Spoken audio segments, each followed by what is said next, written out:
بسم الله الرحمن الرحيم anigoo ku hadlaya afka xukuumadda cusub ee Soomaaliya ee danqaran waxaan jeclahay shacabka Soomaaliyeed dal iyo dibadba in aan la wadaago saddex qodob oo muhiim ah dalka waxaa ka jirta abaartii ugu darnay tan iyo sanadkii 2011 taasi oo boqolaal kun oo Soomaali ah ay ku barakaceen keentayna in xoolihii iyo beerihiiba ay ka baaba'aan haddaba ra'iisul wasaaraha xukuumadda federaalka ee Soomaaliya mudane Xamse Cabdi Barre waxa uu toddobaadkan si degdeg ah u dhisi doonaa guddi howleed xoogan oo sameeya gurmad qaran oo qayb ay ka yihiin qaybaha kala duwan ee bulshada la taliyaha madaxweynaha arrimaha gargaarka xarunta qaran ee howlgallada gurmadka degdega ah xafiiska ra'iisul wasaaraha ee New York iyo waliba hay'adaha kale ee dawladda wasaaradaha ku lugta leh howlaha samafalka iyo dabcan maamul goboleedyada guddigaasi haddaba hawsha isku dabaridka gurmadka abaaraha ee lagu wada midaysan yahay waxaa hogaamin doona ra'iisul wasaare Xamse Cabdi Barre iyadoo hawsha ugu horeysa ee xukuumadda danqaran toddobaadkan ay hawsha ku gali doonto oo noqon doono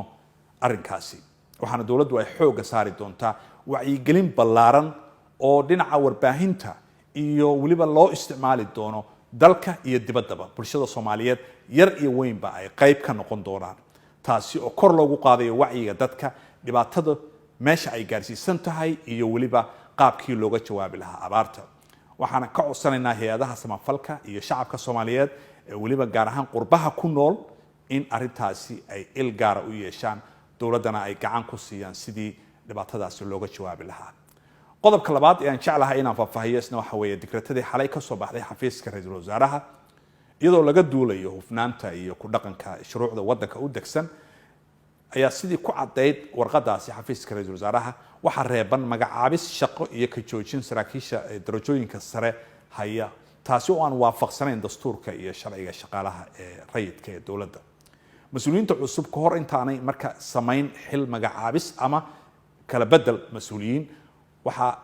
hay'adaha ay madaxda ka yihiin ay tahay inay waafajiyaan sharciga isla markaana ay la tashi kala sameeyaan ra'iisul wasaaraha xukuumadda arrintan marka ujeedada laga leeyahay waa in la ilaaliyo sharciga xuquuqda shaqaalaha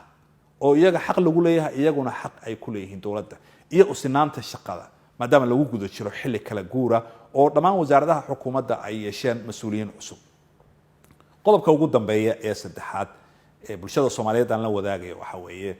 ra'iisul wasaaruhu waxa uu mudnaan siinayaa fududeynta dhaqdhaqaaqa isu socodka bulshada ku dhaqan Muqdisho waxaana uu farayaa dhammaan laamaha amniga inay xalliyaan caqabadaha ka taagan isu socodka gudaha caasimadda iyadoo aan waxba markaasi loo dhimaynin hanaanka amniga ee Muqdisho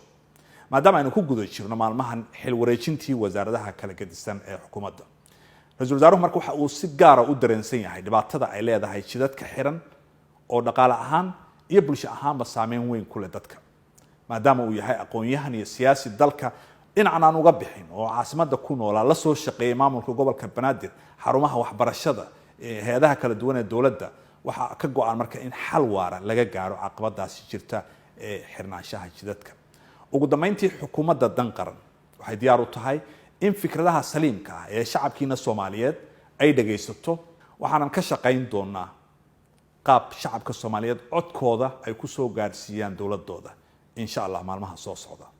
aad baad u mahadsantihiin wabillahi tawfiiq